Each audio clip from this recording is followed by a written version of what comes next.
Cool. So, hi, I'm Zack. I'm the chef and owner at Jollity and Dayton. And so, as he was saying, this conversation is just a little bit about how we got started and proof of concept and why you don't actually need a brick and mortar to start your concept off and to get everything going. So, a little bit about me is I'm born and raised in multiple places, but I've been here since I was about 14 years old. Worked in a bunch of restaurants in this area. I was one of the sous chefs at Olive. I worked at Rue de Maine with Ann Kearney. I've, helped out at places like Wheat Penny and Meadowlark and have a good relationship with them. And after moving away for college and coming back, I have met my business partners, and we coincidentally all went to the same career school during different years and kind of just fell back together because they're also industry people. And we just started hanging out, and then we started cooking together, and we all had the same complaints. And those complaints were that, while the restaurants in this area were great, we were all doing the same things. We were all experiencing the same things, cooking in the same style, which is in some ways very good, and in some ways can be a little bit detrimental if you really want to push and grow. So we decided that we were going to start throwing pop-ups, and started with ticketed dinners, more on the fine dining side, and it just kind of transitioned all over the place. And after doing 4 or 5 of those, we kind of discovered that there was a desire for some creativity and for pushing the boundaries a little bit more of the cuisine and the offerings that were available here in Dayton when it comes to food and beverage. So that's kind of how we got started, and I'm very fortunate to say that we opened our first restaurant in 2021, which seems like a silly year to do something like that, but we did what we did, and it's been great. The feedback has been great. The customer base is amazing, and we love what we do every day. And it all started just through proving ourselves and whoever would allow us to produce in their space. And that's how we started our company, and that's how we developed our ethos, and that's how we did things like proving the food that everyone told us for years and years and years that people in Dayton didn't want, or the service and that people in Dayton didn't want, or the wine and that people in Dayton didn't want. We proved just through doing that people in Dayton do want these things. And it was awesome. It was absolutely awesome. What about you, Dane? How'd you get started? Hi, my name is Dane Ship. I'm a private chef, mainly cooking people's homes, and I do pop-up events around Dayton, Yellow Springs, about to start doing Columbus as well. I quit my job as a chef at Lock 27 back in June 2020, which is even crazier to quit your job in the pandemic. But I don't know, I just believed in myself and had built a following and started doing just pop-up events down at Toxic Brewery weekly, and just pretty much, it just turned into, I had no plan. I just quit my job with just kind of like, I just knew I wanted to do something on my own. So it kind of just happened organically. After that, I started announcing on social media that I was available for private dinners, and I think after 2 weeks, I was booked out 5 months. So, and like right now, I'm currently booked up 3 or 4 months out. So it's just been, I don't know, just a blessing that people just believe in me and have been following me, and they come out every week. Every time I do a pop-up, I sell out every single time. I change the menu every single time I cook, and I don't know, we just believed in ourselves. We cook out of a tent. We don't have a food truck, any weather. We're out there in snow, rain. So I don't know. I don't know. It's pretty much just believing in yourself and just getting out here and just working, like you don't need a brick and mortar to build a brand or build a clientele. You just got to get out here and work and be consistent. I look at guys like Zack, and they influence me. I hope to one day be in a restaurant like him, but my journey is just a little bit different. I'm self-taught. Nobody taught me how to cook. I'm vegan, so I don't even eat the food I make. So, just a lot of challenges. But, I seem to overcome all of them. So, yeah, that's pretty much it about me. So how did we get to this point to where you are now opening your brick and mortar? Like what were the steps that kind of led to that? Because, we don't get a lot of time to have these kind of conversations. Yeah. We're always working. Like that is the thing about this industry, is we're always inside of our own 4 walls until we're not for something like this. So how did you get to the point where you are now able to have your brick and mortar, and what was that like what was that leap for you where you're like, okay, I'm ready? So with me, I'm gonna be in the Lumberyard Eatery in Yellow Springs, which is it's gonna be next to the Yellow Springs Brewery. It's similar to the food hall in Dayton, but it'd be about 12 of us. And I started cooking for Dave Chappelle 2 years ago, and I cooked for like 4 months straight, and busted my butt out there just every single day, just cooking for 15 hours. I mean, they eat a lot, so I was out there cooking so long every day. And at the end of it, one of his friends pulled me to the side, like, hey, we're doing this project called the Lumberyard Eatery, and we would love for you to be inside of it. So naturally, just the connection to Dave, and I was very excited. I was like, yeah, for sure, I'll definitely do it. And for it being a food hall, it's like a smaller step than opening a brick and mortar. So I feel like it was more just easier to do instead of just jumping straight into the opening a restaurant, But in the meantime, mind you, this is like years out. So this was 2 years ago when I had this conversation. So me knowing that I'm gonna be inside of this building, like I was like, okay, now I gotta get serious and just get focused and know exactly what I need to do. So I mean, honestly, it just happened for me just going out there and just doing what I do every day and just cooking at my best and them believing in me. I was the first person they asked. I signed my lease first, so it just happened based off of just everything in my everyday life. I just get out and cook every day, and it just organically happened. I didn't go out and try to talk to anybody. I didn't even think about being inside of a building. I just wanted to cook wherever I could. So, yeah, and we should be opening next year, so, I'm excited about that. And I know me and you have a similar associate in Teresa, who helped us a lot. Teresa also helped me with my business plan and, just kind of guide me through this whole thing. So I know she did similar things for you, too. Oh, yeah. Yeah, Teresa has been pivotal. And I think, part of our success is tied to her and tied to her mentorship and her coaching. And for me, that wouldn't have started if I wouldn't have started doing pop-ups. Like the very first seated, ticketed pop-up we ever did was at District Provisions. And she was there at the time, and she was helping out. And, I thoroughly believe in my heart of hearts that she is like a visionary for this area, and she's a champion of people in this industry and industries above and small business owners that just like want to take the leap and maybe don't know how to take the first step comfortably. Yeah. And so, we sat down with her for the first pop-up, and she had a list of questions of things that I would have never even thought of because, much like you, I just wanted to cook. I was working at Rudamain at the time, and I just wanted to cook food that was different than what I was preparing every day, which was, top tier, and it was the standards were very, very high, and it was crazy every single day, but I've never loved that food. I love Ann, and I love her food, and I love what she does. But the style of food that is, European is not something where I was just like, oh, I'm madly in love with this style of cuisine. Right. So taking the foundations that I learned there and many other restaurants between here and Cincinnati, and then being able to translate them into something that I wanted to cook was awesome. And Teresa was able to help us put that vision into play by asking just ridiculous hard questions that, I pride myself on someone that thinks that they think things through very, very, they think things through. That's the easiest way to put it. And she asked me questions that I would have never thought of, how are we going to execute this? How are we going to collect revenue? What about liquor? We can't do this. We can't do that. And I'm sitting there in this meeting, I felt like a freshman. It was my first day of high school. I had zero answers other than just I want to cook. Yeah, exactly. That's what I want to do.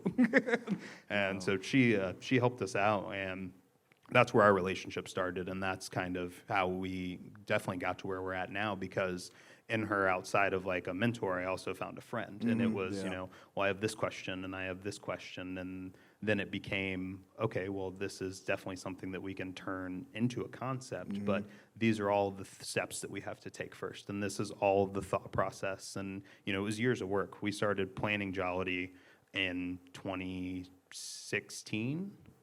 Yeah, 2016. Oh, okay, and we didn't get to the point where we were comfortable to be able to take that leap until we signed our lease in January of 2020. Right. So 4 years. Yep, Yeah. it took us 4 years to get to that point where we went, okay, we're comfortable doing this because, while I don't necessarily believe that you need a brick and mortar for proof of concept, it's scary. Like it's still, regardless of whether you have a brick and mortar or you don't, it's still a very scary thing to just commit to that. It's a large financial commitment to transition from, I can operate anywhere to, I have to pay all of this overhead and I'm locked in on, this many years and terms. Yeah. And now I'm responsible for the livelihood of 15 different people plus my family. Like that was a very large transition that was very scary. And for us, it was Teresa and her thoughtfulness and, how much information and how much love she has for this industry that allowed us to comfortably take that leap. And, through her coaching and through planning, she walked us through a lot of stuff. And it was awesome. She's an invaluable person. She's amazing, man. It is scary. Like, nothing's guaranteed, especially like I said, I cook out of a tent. So like I have to get people to come every single week is like, it's amazing that they do. It's hard because you gotta every day you gotta remind people about your food and about yourself. Like I see people who don't post enough. You know what I mean? Like they don't post enough on social media. And like today, like people are always on their phones. People are always looking at their phones. So I flood people with content every single day. Yep. Every single day because I need them to come back out. Like at the end of the day, like I need them to continue to come support. And, it's just much appreciated, but it's hard, Sleepless nights. I work so much. I work way more than I did when I worked at a restaurant. But, it's worth it because it's for you. You're not working for somebody else. So you don't even care to work 16 hours a day, yep. Because, like I said, it's just for you. So I don't know. Do you think it's easier to create your brand without a brick and mortar? Like if you're able to kind of, travel from space to space, or you're able to kind of change how you cook in certain ways, or do you think that that's harder? Do you think that since people drove to Columbus to follow you, that when they drive to Dayton or they drive to Yellow Springs, they're expecting the same experience? Or do you when it comes to culinary offerings, or do you think that they are just expecting the same quality and integrity in the food and in the service and atmosphere that you create? I think it's easier to build your brand the way I've been doing it because I get to travel and do so many different areas, and you building different followings. Like I do private dinners out of state, so I've had people travel from out of state to come to Dayton, which is crazy. You know what I mean? To come get some food. So, but yeah, like I'm covering a lot of area right now. So, because I started building my following when I was at the restaurant in Dayton, downtown Dayton, and I feel like it was pretty much the same following. They would come down, on like regularly. But now that I'm like in different areas, I'll pop up at different breweries or. I've taken over different kitchens, and so now the people that go to this spot, they're now looking at me like, okay, this guy can cook, so let's see what he can do next time, and I'll see them come again, and it's like, so now it's like I feel like on social media I've built 5,000 new followers in the last year. That's amazing. So that to me that's like, man, that's amazing. Like that's because I'm able to go so many different places. I feel. So when I do open the spot next year, and I'm committed to just that, I feel like that's what I've been working for this last 2 years, is to build up a following so they can now come to this location 6 days a week. Yeah. Because now you can only get my food or once a week or twice a week, wherever I post up at. So. Got him. Yeah. Got him. So yeah. So for us at the restaurant, it was, very similar, transitioning from like being able to execute these different menus that we're offering once a night, or when we would do pop-ups at Toxic or when we would do them at Century Bar. Definitely during the pandemic, we understood that people were not comfortable, and I don't necessarily believe they wanted that experience of like sitting down and having this coursed out meal. We would do 60 covers, 55 covers when we would do the ticketed events. So we transitioned to doing just like sandwiches and sides just through the pandemic, just because we wanted to see, no matter what our flavor profiles were that we operated in, if we could translate them into different formats of food. And like that to us was the proof that we were looking for, was just like, do people of Dayton want these kind of flavors? Do they want this execution where you wouldn't typically see it in a restaurant setting like we present? Yeah. And we're fortunate to find out that, yeah, pretty quickly, yes, they definitely do. And they are able to be transplanted into different styles of cuisine, whether it be handheld or whether it be ticketed dinner. It didn't really seem to matter. Right. And, it was awesome to be able to kind of continue to develop and to continue to dig into these different flavor profiles and the history of food, because we use a lot of, Japanese ingredients, Japanese techniques, Korean ingredients, Korean techniques. But what I will tell people is like, I have no idea how to cook Japanese food. I have no idea how to cook Korean food. Yeah. Like, I've traveled there. I've spent time there. Like right before the pandemic started, I was in Osaka for weeks. And I was able to make friends with people that I don't think I would normally be able to make friends with had the pandemic. I didn't understand the ramifications of the pandemic, really, is how it boils down to. Like, I didn't know how serious it was, and everyone's like, you're still going to Japan? I'm like, yeah, why would I would not go to Japan? Of course. Yeah. And so I get there, country's basically empty of tourism, and I'm like, this is weird. I have this whole place to myself. This is great. Yeah. And so I was able to make friends with, these small batch purveyors or people at markets. And one of my favorite stories that I tell people that really influenced the hospitality of the restaurant is I'm looking for a bar, right? And so the way some of the places are stacked in Osaka is, there's like, it's the street, and Google Maps will give you the street, but then there's 12 buildings smashed inside it, or 12 businesses smashed inside of this tiny building. And so I'm like looking for this one bar that was supposed to have this giant library inside of it, and I can't find it. I walk into a little tiny izakaya, do Google Translate on my phone, and the bartender looks at me. She just holds up her finger like this, and I just go, okay. And I'm just like, all right, I'll just leave. I'm very sorry for bothering you. And I start to walk away, and she taps my shoulder, does this one more time, and I'm like, okay, I'll hold on a second. Like maybe she's gonna call someone, something like that. And instead, she comes out from around the bar, walks me outside, locks up her bar, walks me up 3 flights of stairs and down a hallway, takes me to the bar that I want to go to, and then I'm assuming goes back to her business. Best part of the story is there's still people in her bar. She locked them all inside to take me where I need to go. And that to me was like the biggest piece of hospitality. Like no one, anywhere I've ever traveled in the United States, which I'm at this point of my life, I'm fortunate to be pretty well traveled. Like no one has ever done anything like that for me here as a stranger. Right. And I believe that those people exist, and I've just not been fortunate enough to encounter them here. But like that impacted how the restaurant runs and what true hospitality means to me and what we pass along to our team, I think, more than anything else. So when we talk about, these flavor profiles or these ethos that we very professionally and very kindly try to borrow from these countries, those are the things that we speak about. And everyone's just like, you guys cook sushi and ramen? I'm like, no, I don't know how to do that. I will never serve those things. They're delicious. I don't know how to do it. To me, it's disrespectful if you're not trained in it. So continuing to like bleed into that proof of concept through brick and mortar, like even the hospitality piece where it was just like, okay, what level of service do we shoot for here? Like how do we translate hospitality to people just in like small daily interactions with each other and just like small pieces of kindness to each other? And that really kind of formed everything that we do and how we base our lives at the restaurant. It's, kindness is first for us, for everything. And we were able to do that more through the pop-up concepts without a brick and mortar, because you get to see more people.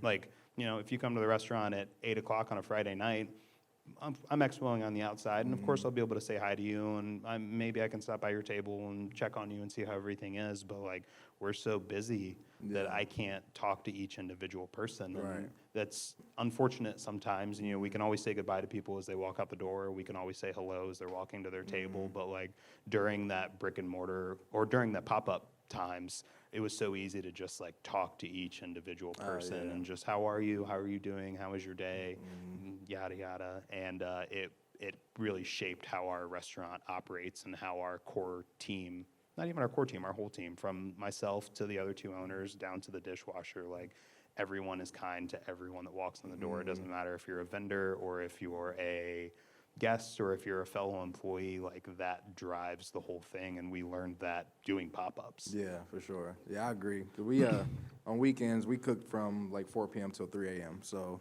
I get to see like so many people that come through the Oregon district, and I get to talk to every single person now. You know, working in the restaurant for 11 years, I'm in the kitchen, like nobody even sees me. Yeah. So now it's different, and I think we're learning. So we're probably gonna, get to where you are, where it's like, like kindness is first, like talking to people, interacting, just trying to make sure that is the most important thing. Yeah.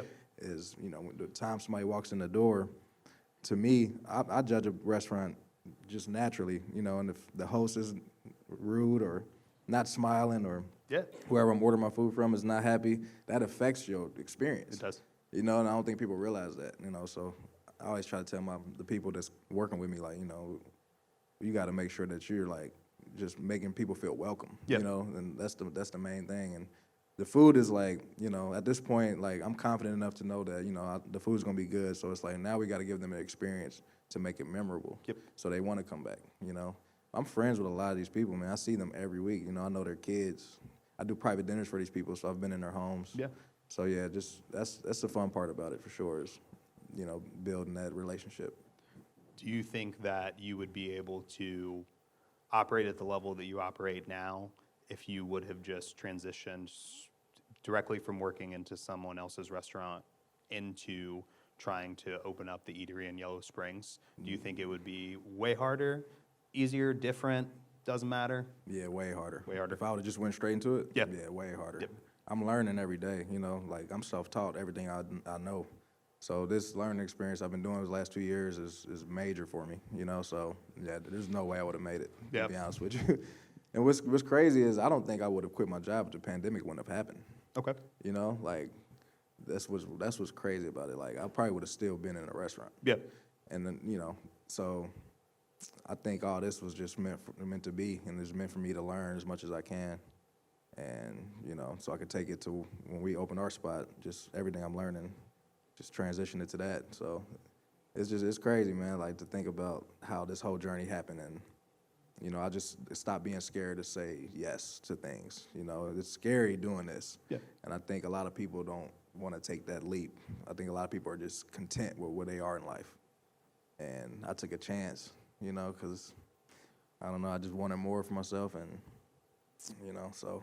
It's this weird balancing act where you're like, yeah, like I want to do all of these things and I want more for myself, but also you pay yourself less than you've ever paid yourself Mm-hmm. before, and you work more than you've ever worked before, and you're totally happy doing it. Yeah. Like 100% happy just doing that thing, and it all starts with just, testing and just trying. Like for myself personally, and I cannot speak for my two business partners directly, but I do believe that they also believe this because we talk about it frequently. It's like, for us, like the most freeing moment from the first year of operation was when we figured out that we could fail at any moment. Yeah. Where you're just like, okay, like everything's invested in this. Like we are ready. We're working 100% our hardest, and it still could be a case of the wrong time at the wrong place. Like, and there is nothing wrong with that, but we still just have to work like there is no tomorrow every single day. And ever since that moment clicked for me, because I spent a year of just like working every day and just being stressed out just constantly. My wife, I feel bad for her. Like the first year it's a stressful time. It's a stressful time to own a business right now. It's a stressful time to definitely own a restaurant right now. But that first year, on top of like, oh, the pandemic's over, and then no, it's not, it's back, and then like, oh, it's over, no, it's not, it's back. Like the back and forth, on top of being a first-year restaurant, on top of just trying to figure it out, because like, I've been a sous chef, I've been a chef de cuisine places, I've been a line cook, I was general manager for a large company. Like I've done all these different roles, but it's so different when it's so personal to you, to where you have to worry about everything else. And like, I love our staff, past and present, more than anything in this world besides my wife and children. Yeah. And so like constantly being responsible for their livelihood too was just another piece of stress where I was like, I never took this into consideration. Yeah. Like this is very emotionally taxing, but also very emotionally rewarding. Oh, for sure. Yeah. And like to be able to build that staff through pop-up concepts, because outside of one host and a warewasher, like I didn't have to look for staff when we opened. Like we had basically cherry picked people to help us with events. And, you know, by the time the second pop-up happened, we knew what our team was going to look like. Right. Like we knew what it needed to look like to execute at the level that we wanted to execute. So we would just kind of rotate staff members around into the event. And, 6 months before we opened the restaurant, I had a full team. Like I knew exactly who I was walking in the door with. I could communicate with them through emails, just like, this is the opening menu. Here's our wine list. This is what we're doing. Like here's our handbook. And, you know, this is before anybody stepped foot in the door or before there were even doors in the restaurant. Right. So like building that team that way, I think is also an amazing experience that you have to go through a process like this, where it's just like, what can you operate in any setting? Like, can your team operate in any setting under the sun, whether it's a street tent, whether it's someone else's restaurant, whether it's behind the glass at Toxic, like we did pop up in the middle of Century Bar. Like, can we operate everywhere, and can everyone move under pressure very well in these different spaces? And that was an amazing feeling to be able to have, to see every single time everyone just mesh. And everyone just kind of jive and go together. And it's based off of your leadership, my leadership, your other, core people's leadership, to kind of like drive that mentality of just like, no, we got it. Like, we're fine. We got it. Yeah, for sure. Yeah, man. I mean, I'm still trying to find a team. I've had people reach out to me. Yeah. But I guess it's about that time to start getting them in and, seeing what they got.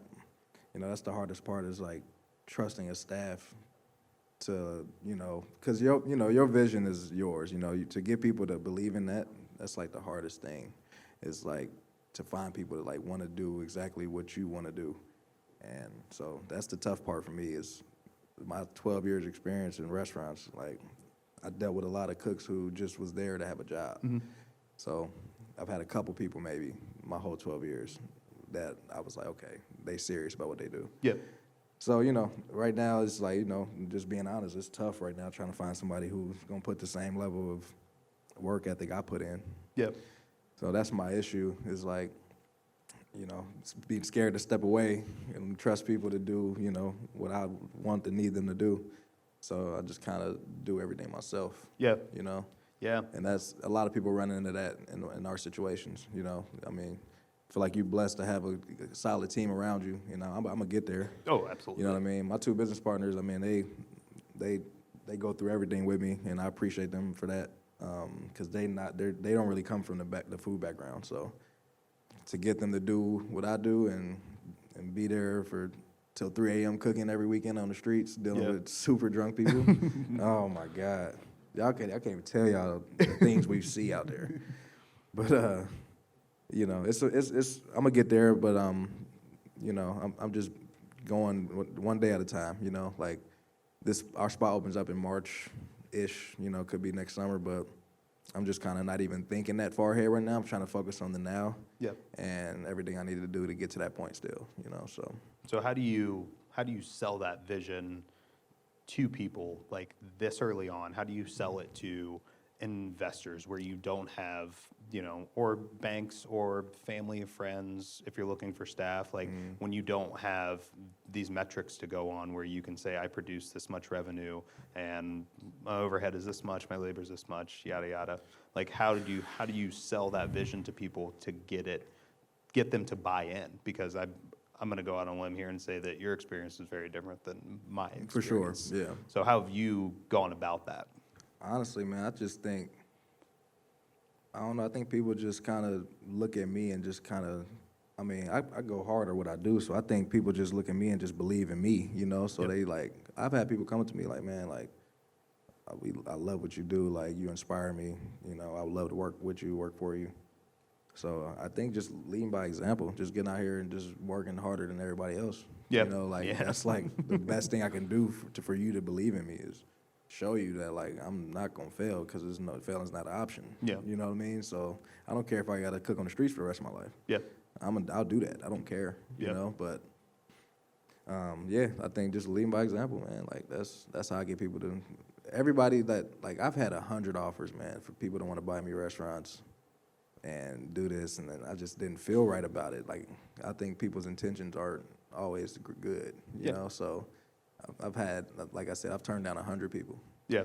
But I said yes to one person that it was a genuine relationship to me for me to do business with them. So, you know, I'm just all about just the relationships I build, the work ethic I put in for you to see that and for you to be genuine and believe in me.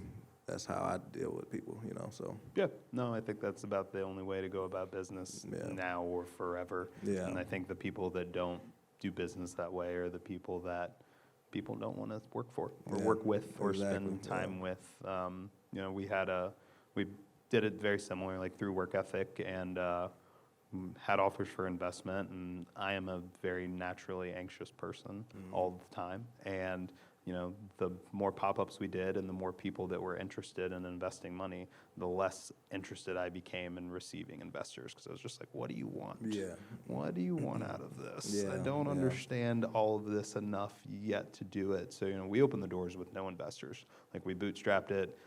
We put in all of our own money our own way and just kind of figured it out because we wanted to see for the first run if we could do it. Like I am also uncomfortable taking people's money without being 100% positive that I am going to be able to give it back to you. Yeah. Like I have no debts to anyone in life right now because I operate my life in that way. Yeah. And like to open a first restaurant where you just kind of go, I don't know, man. Like anything could happen at any moment, and we're getting out of a pandemic or still in a pandemic or whatever was happening at that time. Like it made me very, very uncomfortable to take that approach. So we did everything through financing through a bank, which I think there's two trains of thought. Like some people say, don't go to banks, the interest rates, the collateral that you have to put up, this and that. And then other people will tell you to, not take investors because similar situations and, everybody wants shares. And while your company's worth nothing when you start it, usually the idea is to make it worth something. And then you have to buy these people out. So you're in a similar situation, I think, either way. So. Sure. Yeah, I don't plan on taking money from anybody. Like we're gonna put up all the money we need. We bought every single thing that we own right now. All the equipment we need to buy for our spot, we're gonna put our money together and do it. Struggle that first year or two, whatever it takes. But I'm the same way. I don't like owing people. I hate it. It's a terrible feeling. I've been like that my whole life.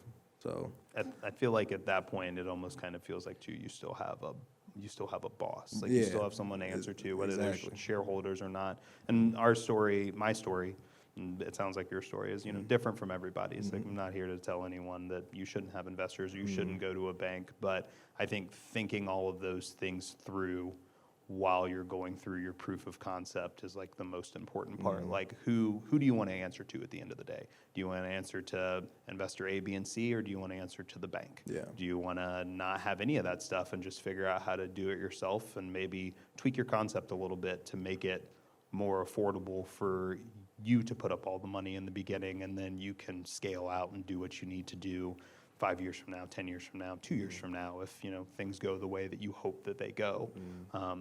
I think that thinking all of that through is like the most pivotal part of starting a business and starting it in a location that is able to kind of move around and gravitate to different customer bases and different voices. And also on top of that, I think one of the most important things of doing pop-ups is like figuring out who you're talking to, like who your target audience is and who your customer is. Because one thing that I think we figured out very quickly, and something I've been very fortunate to learn in most of the restaurants I worked at, was just like, we're not talking to everybody. Like every restaurant I've worked in has not been the restaurant for everyone. And that's okay. Like there's no shame in that. I think if you're trying to talk to everybody, you're not talking to anybody. Yeah.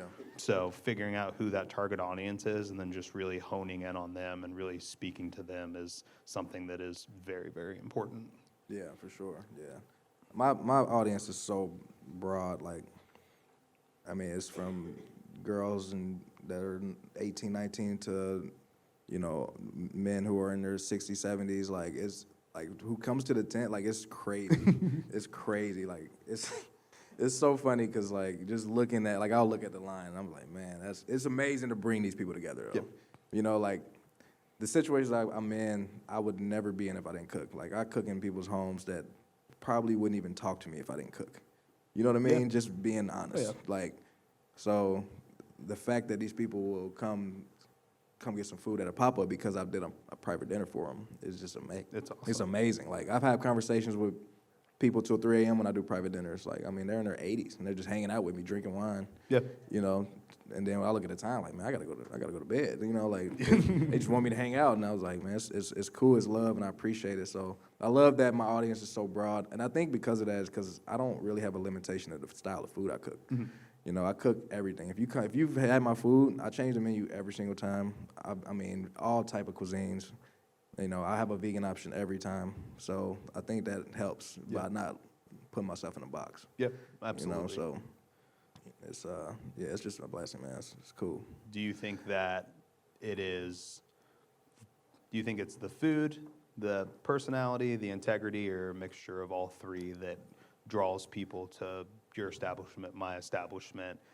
Do you think it is just like creating that whole experience and kind of figuring it out? Because for us, it didn't start this way. Like, the restaurant that I have today is not the restaurant that I planned 4 years ago. They're two totally different concepts and two totally different styles of service and offerings than what we initially set out to do. And there's a million reasons. We could sit here all day and talk about the reasons. I think it's a combination for sure. Okay. I don't know. I think, like you said, there's a lot of good restaurants in Dayton. There's some people who aren't as approachable, I think, as you and I. Mm-hmm. And I think that has an effect on how well you do, I would agree. I think if you got a terrible personality, that your food can be good, like, some people won't come back, just off of that experience. So I think the personality and the interaction with people is half of it, and then the cooking part is like, well, we can cook, man. Like, it's what we do every day. So it's like, that's not even the hard part. The hard part is, like, just being able to interact with people and want them to invest in you and come back to you and So to me, it's just a combination of all three. Yeah, absolutely. Yeah. Cool. All right, so we wanted to open it up for questions, and I was going to steal one of you guys' mic so I can walk around. Cool. So are there any questions in the audience? I see two here. You had your hand up first.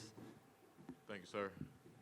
What's going on, brother? What's up, man? I didn't know you was over there. Oh, hanging. So listen, you guys are working with food. I know how that can get. So can you guys kind of give some advice to anybody who's thinking of going into working with food? What are some of the legal challenges that you all have faced or prepared yourselves for? So for me, is I have to go to the health department every single time that I cook. For some reason, people are threatened by me cooking downtown Oregon District, so like they call the health department on me, but they don't realize that I've already been inspected. So just making sure that you're legit and not just cooking food, because like there's times where people just set up out there and just cook. You're not supposed to do that. So just make sure you're all the way legit. Make sure you're cooking out of a proper facility. We cook out of an incubator kitchen in Fairborn to prep our food. So yeah, just don't get out here and just cook. Like you gotta like go through some hoops and make sure that you're legit and make sure you get your permits. I get a temporary permit because I don't have a food truck. So I'll get a permit that lasts for like 5 days, and then I have to renew it. So I pay every single week that so I could be out there. So for me, it's just I think people just think you can just get out here and cook. Man, that's not true. You have to literally go through I have to go through zoning. Like it's so many things that I didn't know. I just had to learn the hard way. So that's what I got.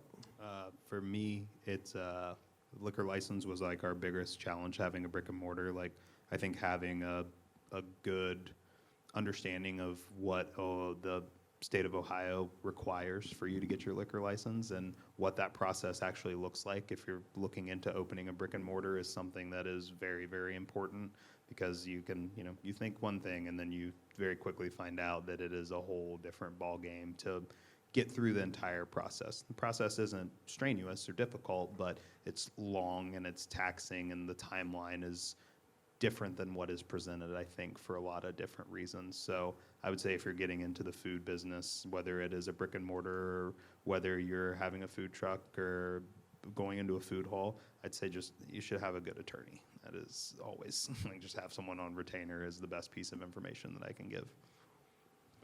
Cool, got another one here. So both of you spoke a lot about fear, and I feel like that is, of all the problems a up-and-coming entrepreneur has, that's one of mine. I don't want to take money because of fear. Like, I'm afraid to put myself out there too much because of fear. And not just fear I'll fail, but even fear I'll be too successful and let people down. Do you have any suggestions on how to work through that fear or move past that fear? Honestly, you just can't be scared to fail. And I know that's easier said than done, but you got to know that if you do fail, you can be able to get back up and do it again, but learn from your mistakes. Like we were talking earlier, I don't think anybody's ever ready. You know what I mean? Like, so you just got to get out there, put yourself out here, and just, don't be scared to fail. I think that's what clicked in my brain 2 years ago. I just stopped being scared to fail, because what the worst you can do is just be back to where you are now. You know what I mean? So I don't know. That's the best advice I can give. Yeah, and I would absolutely agree. Like, you just have to, you have to have all the information, I think, is super important. Like, having every plan for everything that might not ever happen, I think that is how I go about it. Like, you're just constantly thinking about your business and maybe what could go wrong, and if that does go wrong, what are you going to do to try to solve that problem? I'm not going to tell you that is the best way to do it, but I can tell you that is how I do it, and it's been beneficial for me. And then, just like Chef Dane said, you just go. You just have to take the leap and do it, but make that leap informed. Like, make that a very educated decision. I think that where some people fall short is they operate just solely off of passion, and I think passion is enough to get you to the starting line and get you ready to jump in. It's not enough to give longevity. Like, there has to become a point where passion meets knowledge and consistency, and I think if you can mash those two things up, then no one can stop you. That is my personal belief. That's dope. Any other questions from the audience? All right, how do you guys, you got one here? Oh, I was about to say, how can we get to experience some of you guys' food and restaurants in the near future? Well, I'm just right around the corner. I'm at 127 East 3rd, which is right in the middle of the Fireblocks district. And we are open Tuesday through Thursday from 5 to 9, and then Friday and Saturday from 5 to 10. And we do private parties and all that kind of stuff on Sundays and Mondays, and we do pop-ups with everyone. We have friends doing pop-ups out of there on Sundays right now, so you guys can come hang out anytime. The kitchen's in the middle of the dining room, so you'll see us when you walk in the door. I do pop-ups weekly, usually in the Oregon District, once a week on weekends, like Friday or Saturday. Yellow Springs Brewery, either Tuesday or Wednesday.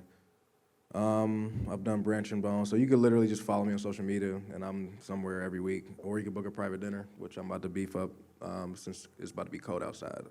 So I do about 4 to 5 dinners a week. So, if you want to get some food, get a fine dining experience in the comfort of your home, you can book a dinner with me or catch me at a pop-up. What's that social media account? Chef Dane Fly, ChefDaneFly. Yeah, are there any questions? Yeah, I got another one for you. What would you guys say is like your, the best dish that you guys have prepared, or favorite dish, or you guys talk about having so many varieties, different flavors and techniques, but what do you guys like? Man, I never can answer that question. Yeah, just being honest with you, man. Yeah. I cook so much different food. Like, I don't even remember what I made 2 days ago. So, I don't know. Like, I can't Anything, taste everything. Yeah, like just. Got you.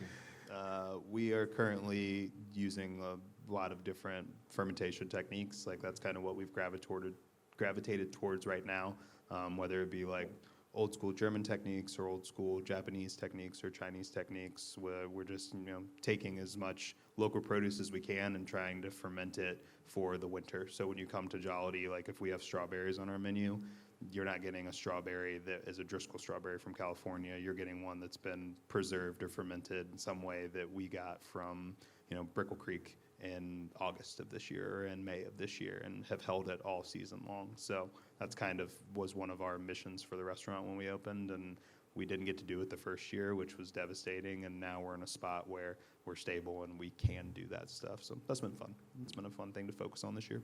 For sure. You can? I think we got time for one more. Okay. So the great Seth Godin, marketer, said that brand is the way in which you make people feel when they interact with your business. How do you want people to feel after they interact with your business? So for me, I want you to feel surprised and fulfilled. I want you to walk into the doors of our restaurant having no expectation, or the more fun experience for me is I want you to walk into the restaurant thinking that you're not going to like any of the food there because it's not ingredients that you see in this area, and then you are completely surprised every single time by every single dish. Like that is what I want.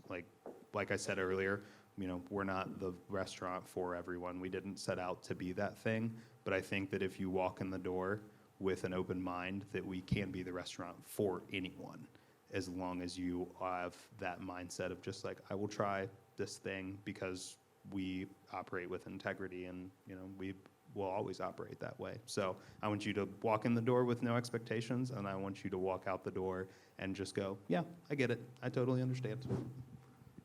I'm kind of the opposite right now because our situation's different. Like, I feel like I have to be, like, at a level of consistency that, like, because, like, most people hear about me through other people. So it's like, okay, they expect it to be good. You know what I mean? So I have to, like, make sure that I make the best version of what I'm making every single time. Because I'm fighting for people right now because I'm still cooking on the streets. You know what I mean? So until I get to the point of like, okay, I'm settled into a building, like I feel like I'm an underdog and I'm just trying to gain people every single day. So yeah, I have to people expect the food to be good. So,